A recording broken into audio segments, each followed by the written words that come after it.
Shalom, Yashalom, Shalom. Das sagte Sauer Karl von GMS Germany mit einer neuen Lektion. Als allererstes Kol Aliyam, Hawat Wakabat, Wat Water, Labanau, Yahweh, Bashim, Yahushai, Bashim, Kakadash, Brakte Yahweh, Brakte Ushai, Brakte Yahweh, Brakte Ushai, Brakte Yahweh, Brakte Ushai, Bashim, Kakadash. Was ich gerade eben gesagt habe, bedeutet alle Ehre, Lobpreis, Herrlichkeit, Dank an seinen himmlischen Vater Yahweh. Und die Welt noch unterweise Gott nennt, den Namen von seinem einzigen zur Welt gebrachten Sohn Yahushai Mashiach. Und die Welt noch unterweise Jesus Christus nennt, den Namen vom Heiligen Spirit. Barakate Yahweh bedeutet, Segen sei du Yahweh, welcher einzig wahren heiligen Name von seinem himmlischen Vater ist. Welcher Name bedeutet, er existiert, Salakia. Barakate Yahushai bedeutet, Segen sei du Yahushai, welcher einzig wahren heiligen Name von seinem himmlischen Löser und Retter ist. Welcher Name bedeutet, er rettet, er befreit. Bashim Kakadash, Name vom Heiligen Spirit. Das war die Lashon Kodash, die heilige Sprache. Die einzige wahre Sprache von den sogenannten Neger Lateinamerikanern, die Zwischen von Israel ausmachen, von euch Israel sieht aus wie eine andere Nation. Okay? Was geht nicht um die Hausfarbe, es geht um eure Herkunft, wo ihr herkommt. Wenn euer Vorvater zu den Zwischen von Israel zurückgeht, dann seid ihr ein Israelit. Wenn ihr an dieses Wort glaubt, to the Spirit, im Spirit, an Yahweh Bashim Yahushai glaubt, dann seid ihr ein Israelit. Okay? Top der Ehre geht raus an die Ältesten und Apostel von Gemilson, die ist durch Spirit, die Kraft und Mächtige Gnade von Yahweh Bashim Yahushai, Bashim Kakadash, die wir Tag in Tag, aus Woche für Woche, Monat für Monat, Jahr für Jahr, zu 100% lehren. Shalom, mein Akim, dieses Wort in einfach Fleiß in die Vierecken der Welt verteilen. Die Hoffnung auserwählten und an die Elegte 144.000, die es hier geht. Sag ich, Yahweh Bashim Yahushai, Bashim Kakadash, Barakatam, Wahablatam, Shalom. Die Lektion wird darüber sein, wir sind täglich im Gefecht. Wir sind täglich im Kampf. Wir sind täglich im spirituellen Kampf gegen die Versuche von Satan. Ob du ein Israelit bist, der ein Tag in der Truth ist, oder ob es die ältesten Apostel sind, die schon mehr als 30 Jahre in der Truth sind. Egal welches Level du bist in der Truth, du kämpfst täglich gegen Satan. Weil Satans Versuch ist jeden Tag, dich in die Truth, von der Truth zu holen und in die Welt zu stecken. Er will dich sieben. Er will dich von der Truth sieben und in die Welt stecken. Das heißt, du gehst durch verschiedene Tests, du gehst durch verschiedene Versuchungen und so weiter und so fort. Okay, und da wollte ich ein bisschen reingehen, to the Spirit, und ein Priester kam gerade zu meinem Verstand. Das ist Lukas, Kapitel 22 und 31. Und es sagt, and the Lord said, und Yahushua sagte, Simon, Simon, Simon, Simon, behold, sieh, Satan, Satan, dein Feind, okay, has desired to have it, das heißt, spiritual Dämon, Satan, der High-Level Demon, will Simon haben. Okay, Simon Petrus. That he may sift you as wheat, dass er dich wie Weizen seht. Das heißt, ihr habt euer Sieb und macht euer Weizen da rein und er will dich rausziehen. Okay? Und nur die Leck werden stecken bleiben. In dem Sieb so ungefähr. Und die zwei Drittel und die anderen Zungen werden durchfallen. Vers 32, but I have prayed for thee, aber ich habe für dich gebetet. Das heißt, Satan ist wie ein hungriger Löwe, wie es sagt in 1. Petrus. 1. Petrus 5, Vers 8. Das heißt, Satan ist wie ein hungriger Löwe und sucht nach dem, den er auffressen kann. Es sagt 1. Petrus 5, Vers 8. Be sober, be vigilant, seid nüchtern, seid wachsam, seid spirituell nur in der Truth. Seid in keiner anderen Lehre, seid nicht in Islam, seid nicht in Christentum, seid in der Truth und bleibt da standhaft drin bis zum bitteren Ende. Okay? Bleibt spirituell nüchtern. Wir dürfen Alkohol trinken, okay? Aber wir müssen spirituell nüchtern sein durch die spirituelle Kraft von Yahweh Bashim Yahushai Bashim Kakadash. Okay? Because your adversary, weil euer Feind, okay? The devil, der Teufel, der Täuscher, okay, Satan, as a roaring lion, wie ein hungriger Löwe, walketh about, läuft er herum, seeking who he may devour, und sucht nach dem, den er auffressen kann. Okay, das heißt, er sucht nach dem er spirituell wieder in die Welt zurückziehen kann, dass er seinen Job erfüllen kann, wie er es mit Job versucht hat. Weil er will uns zur Sünde führen, er will uns dazu führen, die Yahweh wieder zu verlassen. Das ist sein Job. Das ist sein Job. Unser Job ist dagegen anzukämpfen, die Wahrheit zu predigen. Sein Job ist es, uns zu hindern und uns aus der Truth rauszuholen. Das heißt, wir sind spirituell jeden Tag im Krieg, weil wir haben Dämonen in unserem Kopf. Wie zum Beispiel heute Morgen. Man ist aufgestanden und was war der erste Gedanke? Man hatte Gedanken über die Vergangenheit. Okay? Wie man mit Personen war, wie man mit Personen umgegangen ist. Und du hast heavy Gedanken. Aber deswegen sagt Yahweh Bashim Yahushai im 2. Esdras Kapitel 16, letzter Punkt, Vers 76, and the guide of them who keep my commandments, das heißt, Yahweh Bashim Yahushai ist der Leiter von denen, die seine Gebote halten, and precepts in seine Verse. Save Yahweh Power, sagt Yahweh Bashim Yahushai Kraft, unser Herr. Let not your sins weigh you down, lasst euch eure Sünden euch unterdrücken, and let not your iniquities lift up yourself, lasst euch eure Sünden euch hochragen. Das heißt, lasst euch nicht von euren Sünden brechen, weil vorherigen Sünden getan habt, eure Sünden vielleicht die so eine Truth getan, weil ihr es nicht besser wusstet. Okay? Lasst euch davon nicht sprechen, kämpft weiter, steht wieder auf, wie sagt in Sprüche 24,16, A just man falls 7 times, ein gerechter Mann fällt 7 Mal und steht wieder auf. Aber die Boshaften fallen und werden in Boshaftigkeit fallen. In ihre eigene Boshaftigkeit fallen. Das heißt, wir müssen wieder aufstehen und weiter kämpfen. Weil wenn wir liegen bleiben, werden wir zerstört. Okay? Das heißt, wir sind jeden Tag im Gefecht gegen den spirituellen Dämon Satan und gegen physikale Demons. Wo Demons auf Leute gehen, auf Familienmitglieder.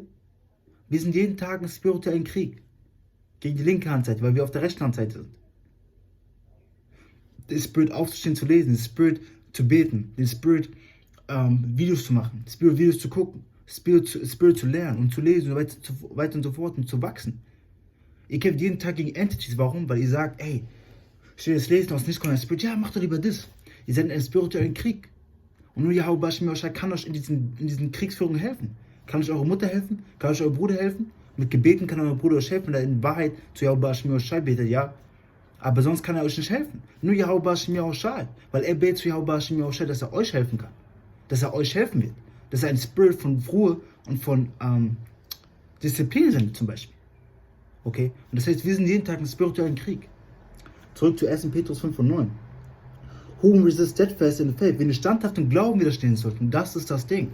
Wir müssen ich sage Edom die ganze Zeit, ich meine Satan und Edom im Glauben widerstehen.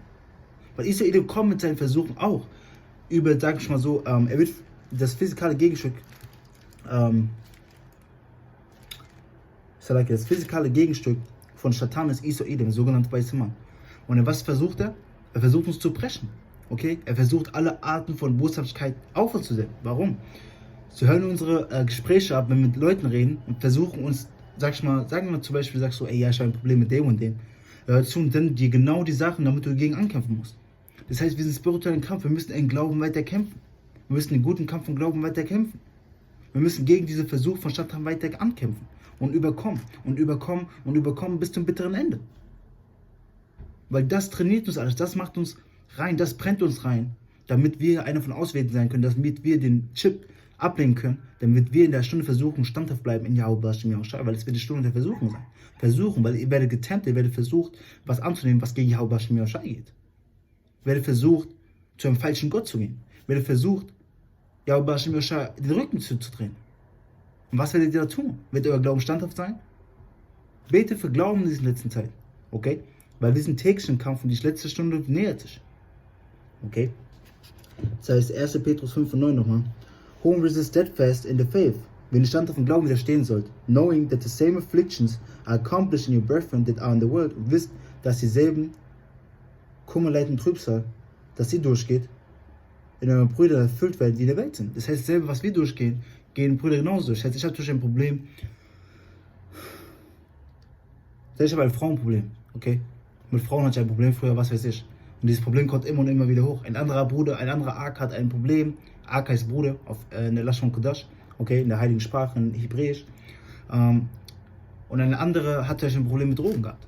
Und diese Drogen wurden immer zu ihm zurück. Also, da kommt, sag ich, ein Freund immer oder ein Bekannter, der hat gesagt, hey, wollen wir wieder ein Doobie smoken und so? Sagst du, na. Und du musst dagegen ankämpfen. Das ist ein spiritueller Krieg.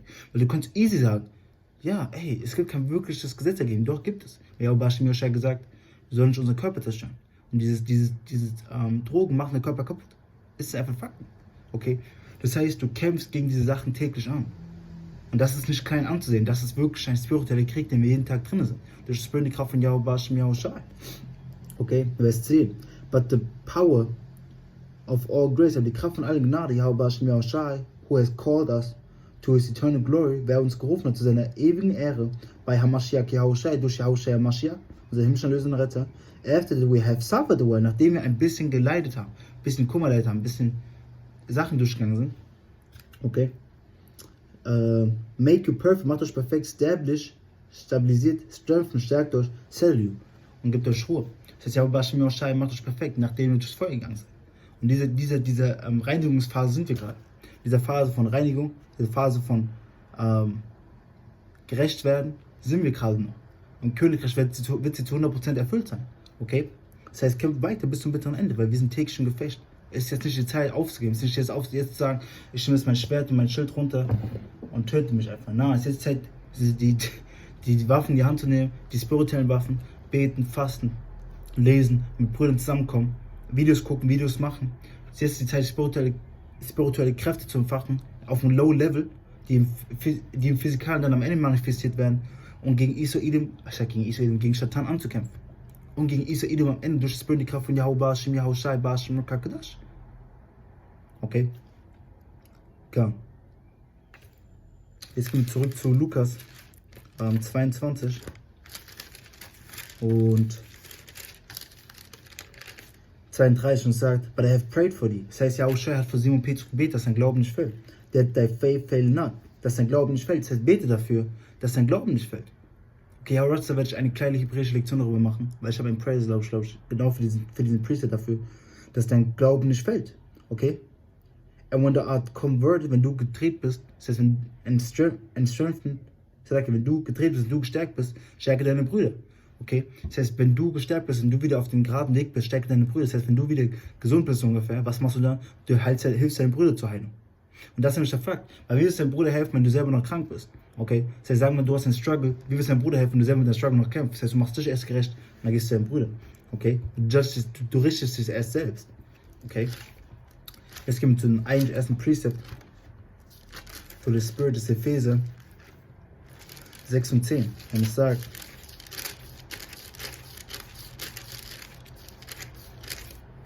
finally, my brethren, final, meine Brüder, das heißt als allerletztes, meine Brüder, be strong in the Lord, seid stark in Herrn, wen Yahushua HaMashiach, also himmlischer Lösung und Retter. And in the power of his might, und die Kraft von seiner Macht. Seid stark in ihm, vertraut in ihm. Setzt euer Vertrauen in ihm, okay? Wie ich sage, den ich muss Priester nachgucken in einer Sekunde.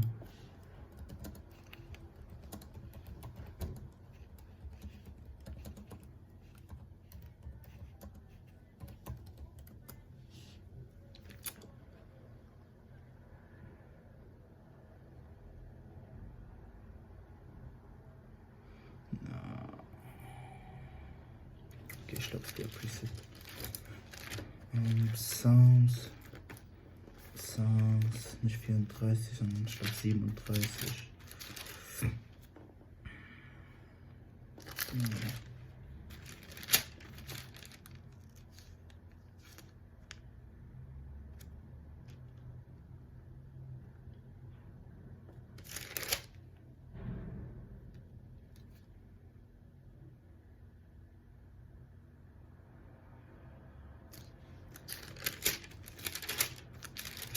Salakia.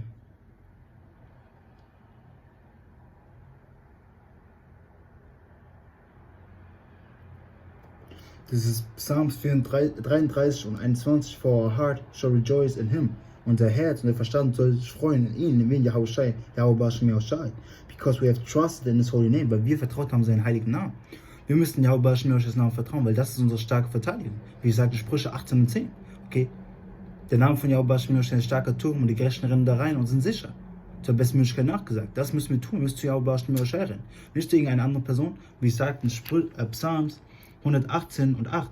Und es sagt, it is better to trust in Yahweh than to put confidence in man. Es ist besser, in Yahuwah zu vertrauen, als sein Vertrauen oder sein Mut in Menschen zu setzen. Warum? Weil Menschen vergehen und sterben genauso wie du. Wo haben sie denn bitte mehr Kraft als du? Das heißt, jetzt die Zeit, in Yahuwah zu vertrauen, mehr als jemals zuvor. Jetzt die Zeit, unser Vertrauen in Yahuwah aufzubauen und den Kampf von Glauben weiter zu kämpfen. Also jetzt zu Epheser 6 und 11. Put on the whole armor of the Most High. Zieht die ganze Rüstung von Yahuwah an. That ye may be able to stand against the wiles of the devil. Dass ihr bereit seid, gegen die Versuche von Satan, von Isa-Idum, physikal und spirituell Satan zu stehen. Okay? For we wrestle not against flesh and blood, weil wir kämpfen nicht. Okay, Wrestling ist eine Art von Kämpfen, das heißt, wir kämpfen nicht gegen Fleisch und Blut. Das heißt, wir sind im physikalen Kampf. But against principalities, aber gegen Prinzipien, against powers, gegen Kräfte, against the rulers of the darkness of this world, gegen die Herrscher von der Dunkelheit, von dieser Welt. Das heißt, die dunklen Herrscher, Job 9,24, die Erde ist in die Hände des Bösen gegeben worden. Okay, gegen diese Leute kämpfen, weil sie wollen mit Enchantments kommen, mit den Zaubersprüchen und sozusagen cursen. Aber durch die Kraft von Yahuwah sind seine Engel um uns herum, wie es sagt in Psalms 34 und 7, weil Yahuwah fürchten und wir sind beschützt. Okay?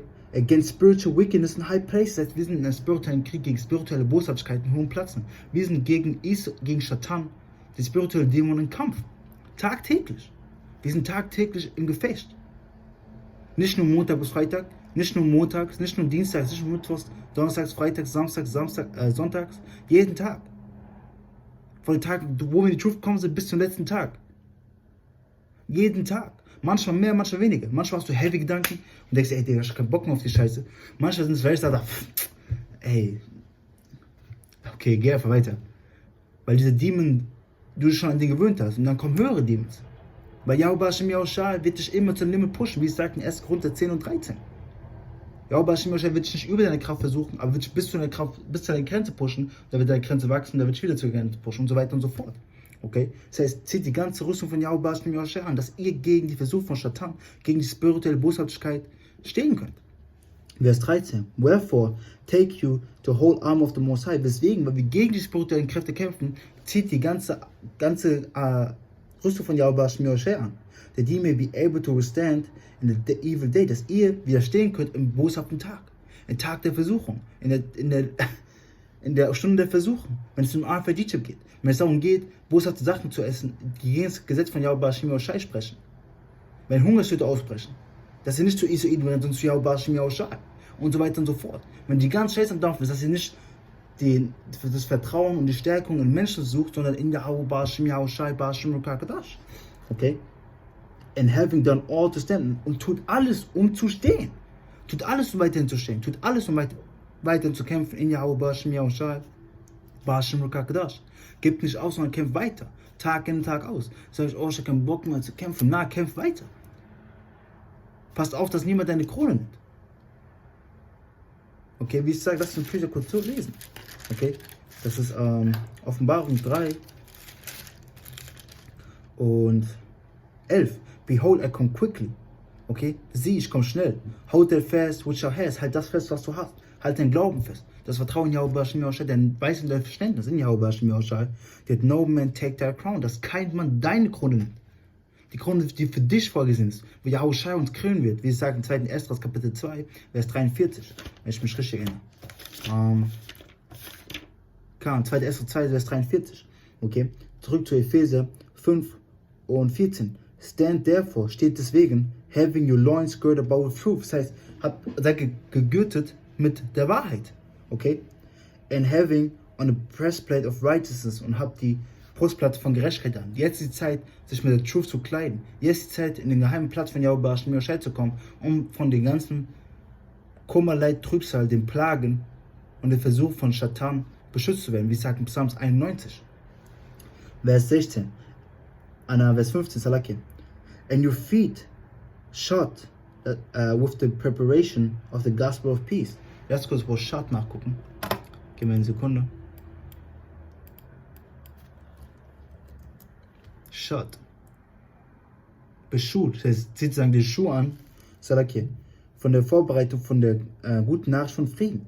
Für die Israeliten. Das heißt, zieht euch an. Sozusagen kleidet euch mit der ganzen Truth, mit der ganzen Wahrheit, mit dem Guten und Bösen. Bereitet euch spirituell vor auf die ganzen Sachen, die durchgehen werden. Hungersnot, Verfolgung, Tod und Zerstörung und so weiter und so fort. Durch das spirituelle Kraft von Yahweh Hashem Yahushua. Vers 16, das ist der Punkt. Above all, über allem, taking the shield of faith. Nehmt den Schild von Glauben. Das ist das Ding. Glauben ist der Schlüssel. Lasst kurz die Definition von Glauben lesen. Direkt aus den Versen. Okay. Hebräer 11 und 1. Und es sagt, Now faith is the substance of things hoped for. Glauben ist die Substanz auf Sachen, die man hofft. The evidence of things not seen. Der Beweis von Sachen, die man nicht sieht. Das heißt, Glauben ist spirituell. Glauben kannst du nicht anfassen. Glauben ist in Yahweh Hashem Yahushua, den du nicht sehen kannst. Und der Glauben kannst du auch nicht sehen. Das heißt, du musst dein ganzes Vertrauen in Yahweh Hashem Yahushua, Hashem Kadash, unser himmlischer Vater sitzen. Oder du wirst untergehen mit dieser Welt. Okay. Zurück zu Epheser 6 und 16. Above all, taking the shield of faith, wherewith ye shall be able to quench all the fiery darts of the wicked. Das heißt, ihr nehmt den über allem, stärkt euren Glauben in Yahweh Hashem Yahushua. Weil ihr könntet der diebste Israelit von allen sein. Ihr könntet der Israelit sein mit der meisten Arbeit. Der Israelit sein mit den besten Wörtern. Mit dem besten Aussehen, was auch immer, was Leute streben, so ungefähr. Aber wenn ihr keinen Glauben habt, ist das alles für nichts. Okay? Glauben und Charity sind der Schlüssel. brüderliche Liebe, weil dadurch wird euer Glauben gestärkt. Okay? Salakia. Aber durch Beten, Fasten, Lernen, mit Akim zusammenkommen, wird euer Glauben gestärkt. Das heißt, tut diese Sachen, um euren Glauben zu stärken. Kommt mit Akim zusammen, macht Lektion. Kommt mit Akim zusammen, einfach Zeit zu verbringen, euren Glauben aufzubauen. Okay? Weil es sagt, wo war es nochmal?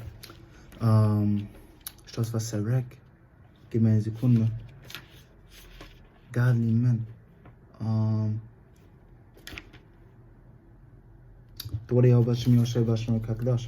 Das ist Sarek Kapitel 6.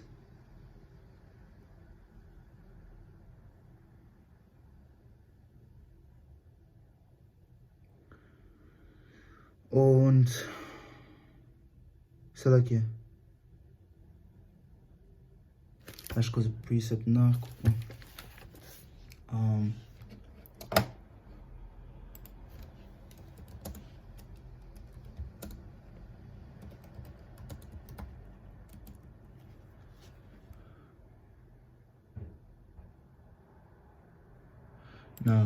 Das ist Sarek 37 und 12, Salakia. Und es sagt, but be continually with a godly man, whom thou knowest to keep the commandments of the Lord, Yahweh Shai. Sei die ganze Zeit in der göttlichen Mann, okay, der die Gebote von Yahweh Shai hält, whose mind is according to thy mind, welcher Verstand ist wie dein Verstand, and who will sorrow with thee, if thou shalt miscarry. Und wird mit dir klagen, mit dir traurig sein, wenn du einen Fehler machst, wenn du einen Fehler begehst. Er wird im selben Verstand sein mit dir. Das heißt, weil wenn du mit den Leuten von der Welt bist, was wird passieren? Sagen wir, du bist im Klagen, weil du Sachen durchgehst, weil Sachen verloren und sagen, der, was redest du schon wieder für eine Scheiße, Mann, lass es einfach weitergehen. Mann, ja, du bist komisch. Du bist komisch. Und wenn du mit einem Mann bist, ein Yahweh mir auch scheit, der mit dir dieselben Sachen durchgeht, der dieselben Kummerleiten Trübsal durchgeht, wie wir gelesen haben in 1. Petrus 5 und 10, wenn ich das richtig erinnere, oder 9 oder 10, dann wird er dich stärken. Weil er sagt, ey, Ark, ich fühle dich. Ark, ich weiß, wie du durchgehst. Ich bin das selber durchgegangen. Für seinen starken Yahweh mir auch scheit. Die Welt wird sagen, ja, du hast mit deiner Frau Schluss gemacht oder deine Frau mit dir Schluss gemacht, wie auch immer es war. Okay, weil die Welt ist halt so in diesen Tagen. Sagen wir so, der hat mit dir Schluss gemacht oder du hast deine Kinder verloren, weil du in der Truth bist und so weiter und so fort. Was wird der Welt schon sagen? Ja, ey, gib dir einfach eine neue Chick, mach einfach ein neues Kind zum Beispiel. Geh einfach zu einer neuen Chick und nimm die. Dann wird ein Mann von Yahweh sagen, ey, bete zu Yahweh zufrieden. Kämpf weiter in Yahweh, bleib standhaft. Der will mit Priester kommen, wird mit Zeit verbringen, wird mit den Priesters gehen, um dich spirituell wieder aufzubauen. Deswegen sollst du die Genossenschaft, sagt man doch so in Deutsch, von den Männern von Yahweh suchen. Okay, deswegen komm mit deinen Brüdern in den 7 Tagen zusammen, mehr als jemals zuvor, um euren Glauben aufzubauen. Wie sagt in Hebräer,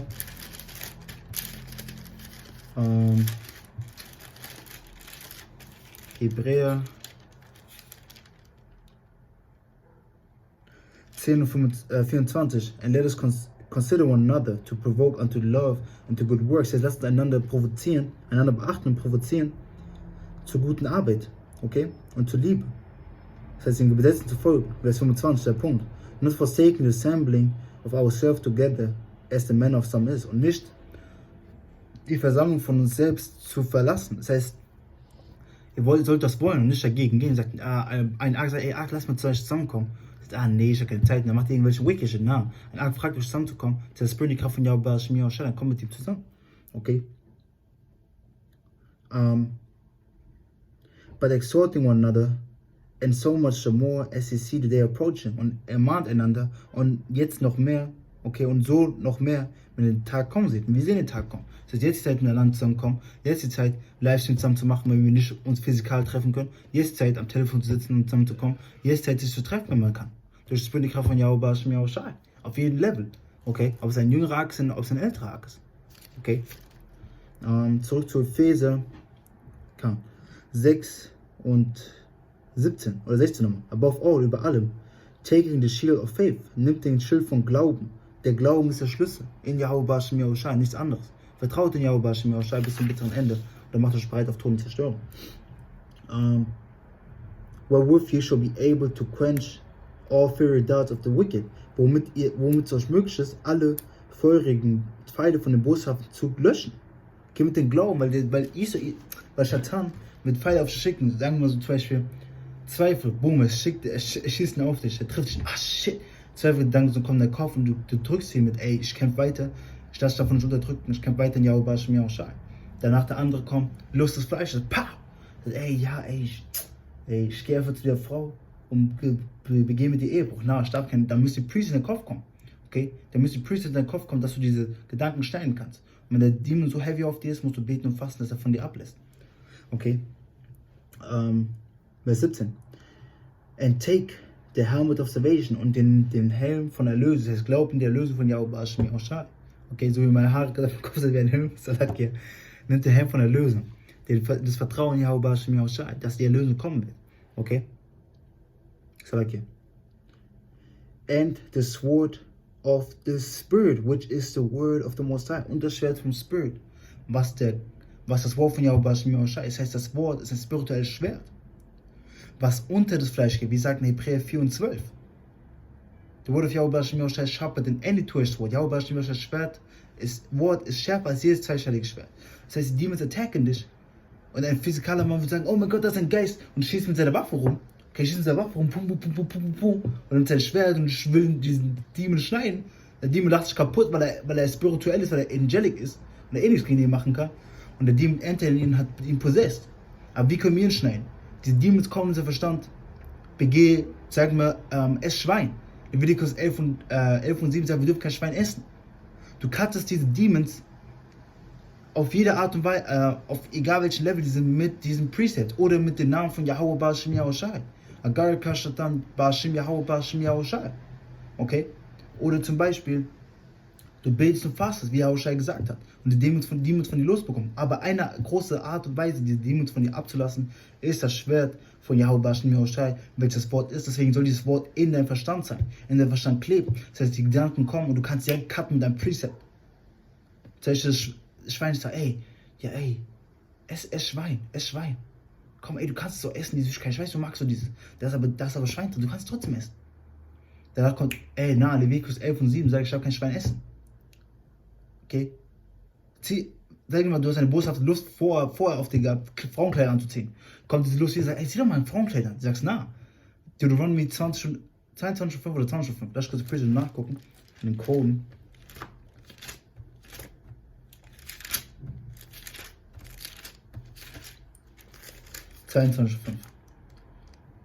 Die Frau soll nicht das anziehen, was ein Mann trägt, und die Mann nicht, was eine Frau trägt. Okay? Zur Lesbenkeit nachgesagt. Das heißt, Deuteronomy 22,5. Das heißt, du siehst es nicht an. Und das ist der Spirit, in dem du sein musst. Das ist der Spirit, in dem wir sein müssen. Die Demons cutten. Weil wir sind in einem spirituellen Krieg. Okay? Spirituellen Gefecht. Täglich. Wir sind täglich im Gefecht. Okay? Vers 18. Epheser 6 und 18. Und lass kurz Hebräer 4 und 12 lesen. Ich habe die Priester lange nicht mehr gelesen. Aber der muss dann wieder raus. Hebräer 4 und 12. Und es sagt, for the word of the Most High is quick and powerful. Das Wort von Yahweh Shem Shai, das Wort, was ich gerade lese, to the Spirit, was meine Arten tagtäglich lesen, was wir versuchen tagtäglich zu lesen, ist schnell und kraftvoll. Und wenn du das Wort quick gehst, heißt es bringt zum Leben. Das heißt, das Wort bringt dich zum Leben. Es lässt dich leben. Es lässt deine trockenen Knochen wieder zum Leben kommen. And sharper than any two-edged sword, und schärfer als irgendein zweischneidiges Schwert. Das heißt, du kannst mit den besten Waffen kommen. Du kannst mit dem besten Arsenal kommen, wo das Schwert von Yahweh Shem Shai stärker bauen, weil es den Spirit cuttet. Wo kein Schwert, kein physikalisches Schwert dich cutten kann. Keine Waffe kann dich den Spirit schneiden, nur physikal. Deswegen sollst du auch nicht die Leute fürchten, die den Körper töten können, wie sagt Matthäus 10, 28, sondern nur Yahweh Shem Shai, der den Spirit und deinen Körper zerstören kann. Piercing even to the dividing as under of soul and spirit. Es schneidet sogar zwischen den Spirit und gegen die Seele, zwischen der Seele und Spirit, gegen Fleisch und Spirit. And the joints and the marrow. Und so zwischen deine Gelenke. Das heißt, er geht da richtig rein und schneidet es. Pow! And is a discerner of the thoughts and the intents of the heart. Und ist ein Erkenner von den Gedanken und den Vorstellungen und den Plänen vom Verstand. Lass kurz das Wort Intents nachgucken. Weil das ist das Keyword gerade, Intent, Propose. Das heißt sozusagen Aim, Goal, das heißt von dem Plan, vom Verstand. Das heißt, es offenbart, weil wir hatten schon oft ein Camp, wo eine Person so subtly kam, so, ja, ey, ich will nur wissen, was es umgeht. Und dann bringen wir das Wort raus und das Wort offenbart seine wahren Pläne. Dass er nur da ist, zu Distraction zu bringen, um zu mocken, zu scoffen, um gegen das Wort von Yahweh zu gehen und so weiter und so fort. Weil das Wort ist stärker als jedes zweischneidige Schwert. Das dürfen wir niemals vergessen. Genau, ein kurzer Precept für den Glauben, den wir haben müssen, der mir gerade noch eingefallen ist, oder den ich aufgeschrieben habe, den ich kurz übersprungen habe. 1. John 5:4 und es sagt, For whatsoever is born of the Most High overcometh the world. Was auch immer durch Yahweh geboren ist, überkommt die Welt. Das heißt, wir sind spirituell wiedergeboren, wir sind durch Yahweh wiedergeboren, Yahweh in Spirit wiedergeboren und wir überkommen die Welt. Okay? And this is the victory that overcometh the world. Und das ist der Sieg, der die Welt überkommt. Even our faith. So unser Glauben. Das heißt, Glauben ist das Wichtigste über allem. Der Glauben Yahweh Okay, das heißt, der Glauben stand auf Yahweh sein, dass du überhaupt das Wort so rausbringen kannst. Weil du kannst das Wort haben, aber wenn du nicht an dieses Wort glaubst, du kannst dich an diese Priester erinnern, aber wenn du nicht an diese Priester glaubst, die Yahweh geschrieben hat, dann bringen sie dir nichts. Die Dämonen kommen auf dich und nehmen dich und ziehen dich zurück in die Welt, schleifen dich in die Welt, nein, und knocken dich aus und ziehen dich in die Welt, schmeißen dich in die Dunkelheit. Spirituell. Okay? Und das passiert, das ist schon passiert durch das Spirit. Manche sind gegen die ältesten Apostel gegangen, gegen Männer von Yahweh, gegen die Propheten. Okay, und was passiert? Aus nichts hat Yahweh offenbart, dass sie zu ihrer Botschaft und Lust zurückgegangen sind. Eine war, das Beispiel werde ich niemals vergessen, das ist furchterregend. Okay? Der eine Israelit ist gegen GMS, ja, GMS, das und das Bullshit, und was passiert? 3 Monate später oder eine Zeit später, Yahweh ist furchterregend. Was passiert? Der Typ ist mit einem Transgender zusammen. Das heißt mit einem Mann, der eine Frau sein will. Mit pinken Haaren und so weiter und so fort. Komplett zerstört. Deswegen sagt es in Hebräer 10:31, es ist furchterregend, in die Hand von Yahweh zu fallen. Es ist furchterregend. Es ist wahrlich furchterregend. Deswegen spiele ich mit Yahweh. Seid mit 100% mit Yahweh oder 100% gegen Yahweh. Weil Yahweh gesagt, er will kein Lauwarm. Er will entweder 100% warm oder kalt. Eins von beiden will er. Das heißt, entscheidet euch. Epheser 6:18, es sagt, praying always. Das heißt, nimmt den Helm von der Lösung und das Schwert von dem Spirit, was das Wort von Yahweh ist, und betet immer. Of all prayer of supplication in the Spirit. Mit allem Gebet von demütiger Frage im Spirit. Weil das bedeutet Supplication, eine demütige Frage zu stellen. Okay, demütige Bitte zu stellen. Im Spirit, das heißt beten im Spirit. Okay, fragt Yahweh, dass er euch in allen Wegen leitet. And watching whereunto with all perseverance and supplication for all saints. Das heißt sozusagen, passt auf und betet sozusagen, okay, für alle Heiligen. Betet für eure Brüder in der Truth.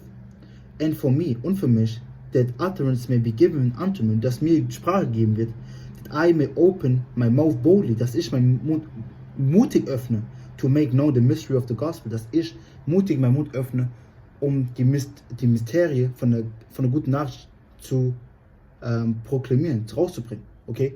Und das ist das Ding, wir müssen füreinander beten. Die Sachen, für die du dich selbst betest, für mehr Glauben und so weiter und so fort, sag einfach uns. Bitte gib uns mehr Glauben.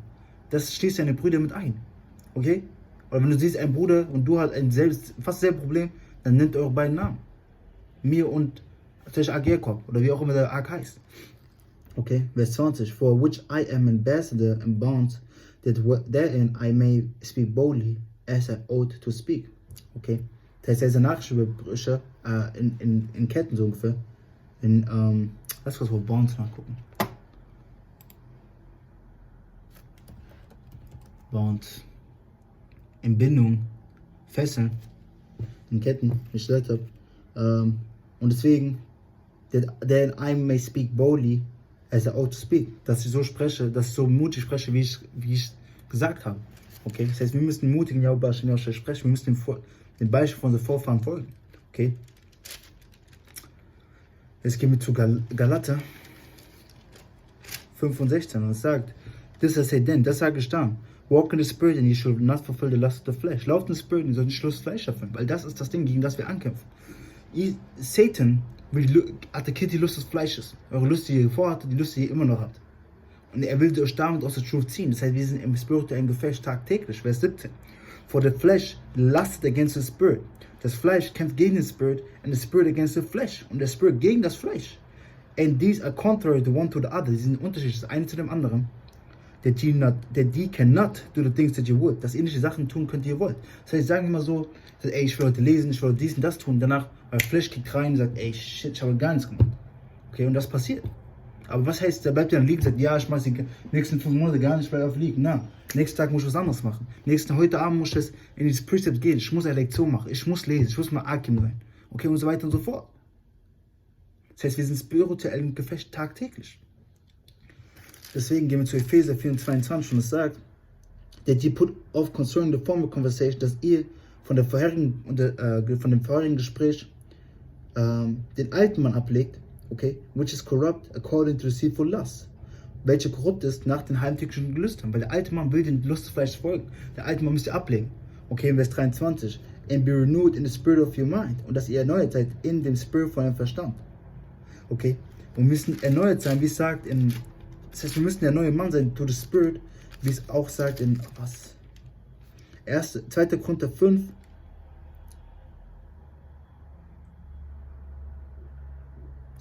und 16, es sagt, for which cause we faint not, aus welchem Grund wir nicht aufgeben, okay? Oder lässt du das 15 lesen? Salakia. For all things are for your sakes, alle Sachen sind für dich, okay? That the abundant grace might through the thanksgiving of many redound to the glory of the Most High, for which cause, wegen der übermäßigen Gnade, we faint not, deswegen geben wir nicht auf, weil wir wissen ja, Abba Hashem Yosha vergibt uns. Weil wir wissen ja, Abba Hashem Yosha wird uns vergeben. Okay? Wir wissen, weil wir wirklich in Demütigkeit und in Glauben und in Gerechtigkeit fragen, nach Vergebung wird Abba Hashem Yosha uns vergeben. Der Abba Hashem Yahusha, Yahweh in den Namen von Yahusha, weil Yahusha ist der Mediator, okay, der Nachrichtüberbringer oder das Bindestück zwischen Yahweh und uns, Salakia. Weil das Ding ist, wir begehen Sünden manchmal mehrmals. Aus Unwissenheit, weil wir gegen diese Lust ankämpfen, aber wir müssen jedes Mal wieder aufstehen. Wie ich gesagt habe, Sprüche 24 und 16. Ein gerechter Mann fällt 7 Mal ab, steht wieder auf. Okay? Und das ist die Kraft von Yahweh Hashem Yahusha, dieses Spirit müssen wir sein. Lass uns Priester kurz lesen. Das ist Sprüche 24 und 16. Es sagt, for a just man falls 7 times. Ein gerechter Mann fällt 7 Mal and rise up again und steht wieder auf. But the wicked shall fall into mischief. Aber die Boshaten sollen ihre Boshaftigkeit fallen und liegen bleiben, zerstört werden. Okay? Die gerechten Männer stehen wieder auf, die Boshaten werden zerstört. Zurück zu 2. Korinther 4 und 16, Salakia, 4 und 16. For which cause we faint not, but though the outward man perish, auch wenn der äußere Mann vergeht, auch wenn wir äußerlich scheiße aussehen, wenn wir kaputt sind, weil wir fasten, weil wir einen spirituellen Kampf in uns haben, weil wir keinen Schlaf bekommen, weil Demons uns attacken und so weiter und so fort. Yet the inward man is renewed day by day. Jetzt der innere Mann erneuert Tag für Tag. Und der innere Mann, der spirituelle neue Mann, muss erneuert werden Tag für Tag. Durch die Kraft von Yahweh Hashem Yahushai, Hashem Kakadash. Und der Truth ist niemals ein Tag off. Wir haben nie einen Tag off. Okay? Jetzt gehen wir zu 1. Timotheus, Kapitel 6. Und wir fangen ab Vers 10 an. Und es sagt, for the love of money is the root of all evil. Die Liebe von Geld ist die Wurzel von allen Bösen. Which why some coveted after, welche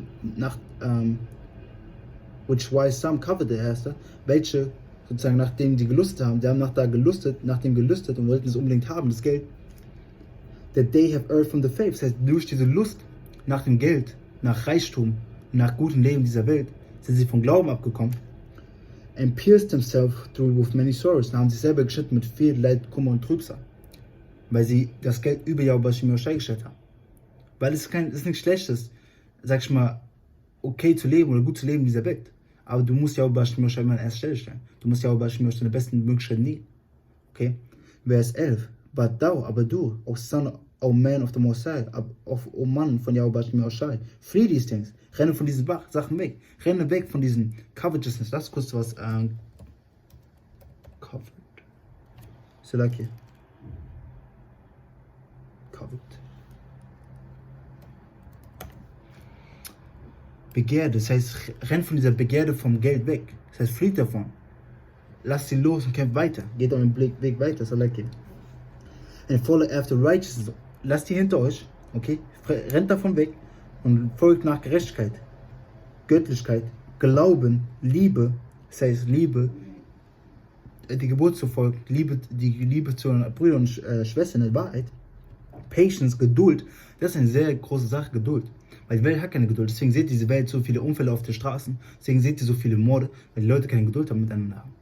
Weil Leute nie Geduld haben, deswegen wollen sie auch diese 5G-System.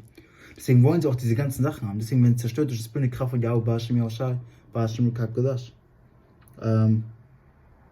Meekness, Demütigkeit, Demütigkeit. Das heißt, folgt Liebe nach Gerechtigkeit, Göttlichkeit, Glauben, Liebe, Geduld und Demütigkeit.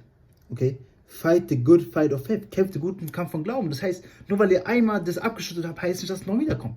Dass es aufgehört hat. Es wird immer und immer wiederkommen. Ihr werdet immer und immer wieder versucht. Ihr werdet immer und immer wieder getestet. Und das zeigt, dass Yahweh Bashim Yahushai mit euch arbeitet. Das heißt, kämpft den Glauben von... lass weiterlesen, Salaki. Fight the good fight of faith. Kämpft den guten Kampf von Glauben. Kämpft den guten Kampf von Glauben. Bis zum bitteren Ende. Und seid bereit zu sterben für Yahweh Bashim Yahushai und eure Brüder. Straight up. Lay hold on eternal life. Halt an ewigem Leben fest. Weil unsere Hoffnung ist auf ewige Leben. Okay, Immortality. Nicht mortal, Immortality. Ewiges Leben unter Yahweh Bashim Yahushai Bashim Kakadash. Whereunto thou art also called, wozu auch du gerufen wurdest, and has professed a good profession before many witnesses. Und hast sozusagen ein gutes Zeugnis. Du hast, lass kurz über Profession nachgucken. Salaki. Profession. Profession. Beruf steht hier. Salaki. Und hast sozusagen ein gut. Lass kurz das Wort Profess in der Bibel nachgucken. Gib mir eine Sekunde. Babakshah.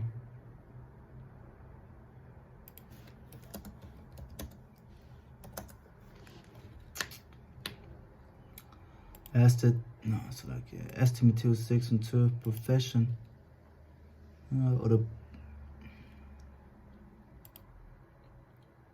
Profession. Whom we process to profession, Confession. Das heißt, du hast ein gutes Zeugnis abgegeben, wie ich davor gesagt habe. Das heißt, and hast ein Zeugnis, and has professed a good profession before many witnesses, hast ein gutes Zeugnis abgegeben vor vielen Leuten. Okay, das heißt, kämpft weiter, diesen guten Glauben. Kämpft weiter, pusht die Truhe weiter, solange wir können. Weil es in einer Zeit geben, wo das Internet weg sein wird, da müssen diese Wörter in deinem Verstand sein, damit du stabil bist, wie es sagt in Isaiah 33 und 6. Weisheit und Verständnis wird Stabilität von der Zeit sein. Und die Weisheit und Verständnis wird der Glauben sein. Weil, wenn du zum Wort Stability gehst, in dem Preset bedeutet Amonah und es geht zurück zum Amon, das bedeutet Glauben in Hebrew. Das heißt, die Weisheit und Verständnis wird dich stabil halten. Durch den Glauben, den du da drin hast. Okay?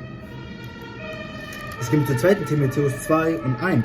Thou therefore, my son, du deswegen, mein Sohn. Ja, Paul spricht zu Timotheus, okay, sein Sohn im Spirit, be strong in the grace and that is in Hamashiach Yahushai. Sei stark in der Gnade, die in Yahushai Mashiach ist, weil wir müssen stark in der Gnade sein. Wir müssen auf Yahweh Bashim Yahushais Gnade vertrauen.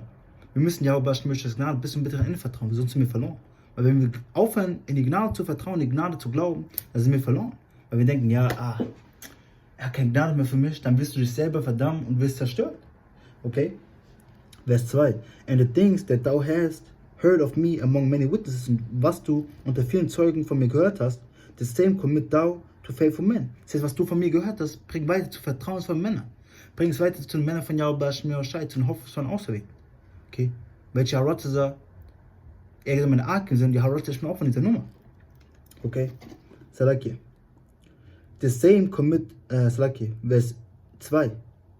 Who shall be able to teach others also. Das heißt, gibt es dieses Wort, dieses kostbare Wort, das kostbare Zeug, was du von mir hast, zu vertrauensvollen Männern weiter, die auch weiter lehren können. Das heißt, zu weiteren Lehren von Yahweh Bashim Yahushai. Vers 3. Thou therefore endure hardness as a good soldier of Yahushai Mashiach. Das heißt, wir sind im spirituellen Gefecht und müssen Härte durchhalten wie ein guter Soldat von Yahushai Mashiach bis zum bitteren Ende. Wir müssen diesen guten Kampf weiter kämpfen. Bis zum bitteren Ende. Vers 4. No man that worth, niemand der kämpft, entangleth himself with the affairs of this life. Sagen, gibt sich ab mit den lass kurz Wort Affair nachgucken. Affair, Angelegenheit von diesem Leben. Das heißt, niemand, der kämpft, der im Kampf ist, denkt über die Sachen nach, die in diesem Leben sind. die sozusagen noch kommen werden. Okay, sozusagen nach der Plünderung kann man auch sagen. Salake.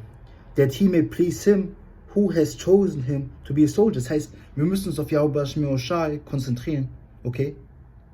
Weil wir diesen Kampf sind, damit wir ihm gefallen, der es ausgewählt hat, die Soldaten sein. Das heißt, wir müssen weiter kämpfen, wir müssen weiter unseren Verstand auf Yahweh Shemi Shai fokussieren, okay? Zu diesem Zeichen pushen, okay? Das Zeichen Tawah, okay? Wie es sagt in, jetzt kurz zu dem Precept in Ezekiel 9. Kurz zu dem Wort Mark gehen, was die Elect empfangen werden. Okay, Mark, Tawah, okay. Dieses Mark, a sign of exemption of judgment. Das heißt, wir müssen für dieses Zeichen pushen.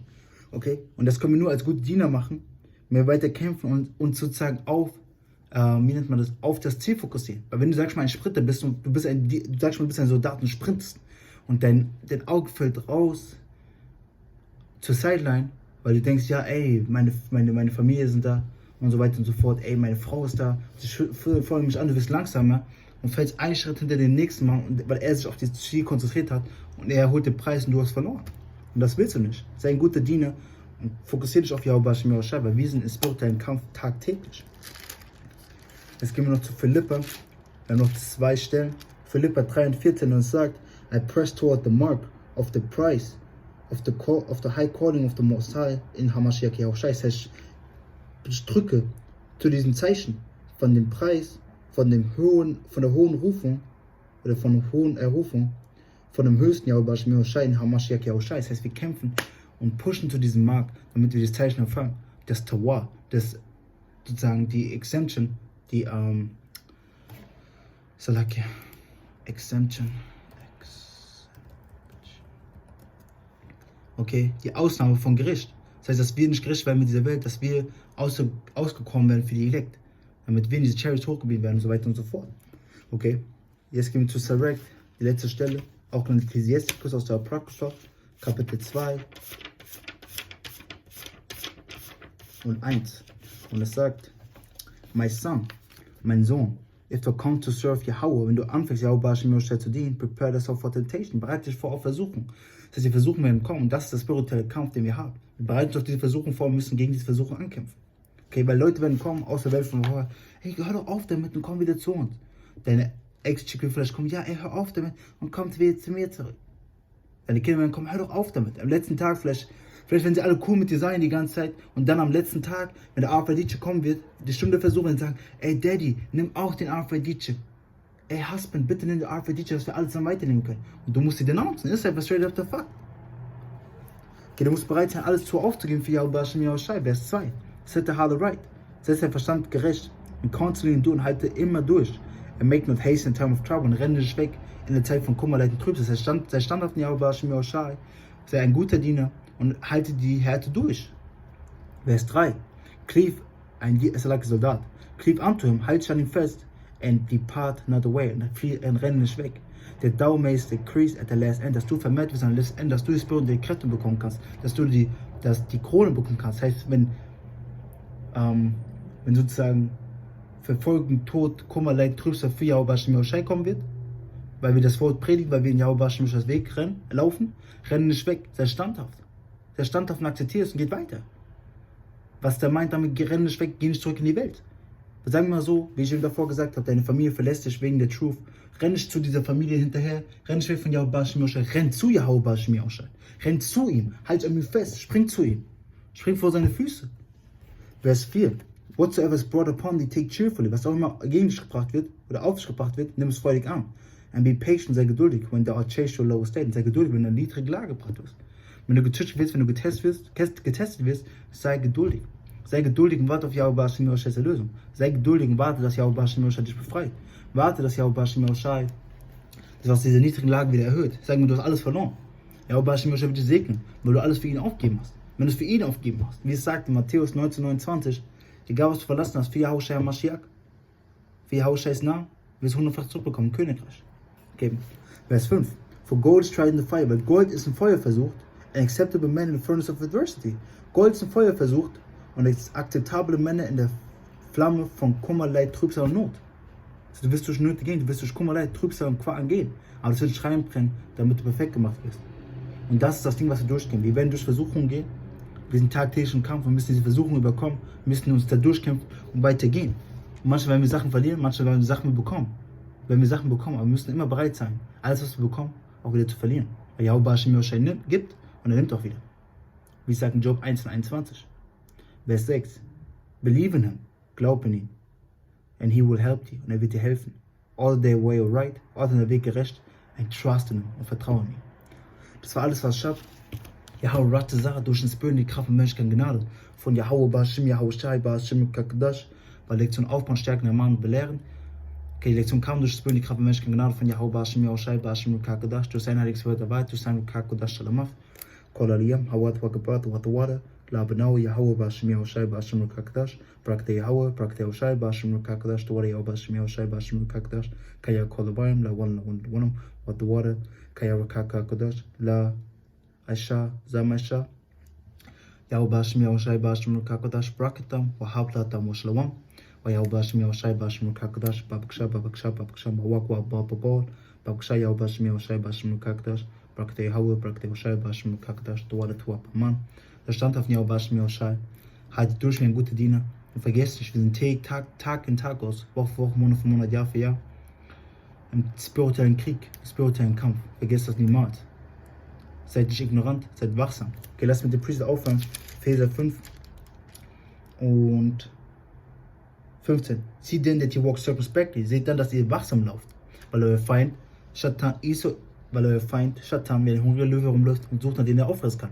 Der weiß wie ein Schlangenhaus, wie ein Taube. Okay? Not as fools, but as wise. Also nicht als Idioten, aber als weise. Redeeming the time. Okay, lasst kurz das Wort redeem nachgucken. Redeeming. Okay, er löst die Zeit, okay, because days are evil, weil die Tage boshaft sind, das heißt, bereitet euch darauf vor. Ja, Ratze, werde ich mit einer neuen Lektion bald wieder zurückkommen. Shalom, wa Barakatuh.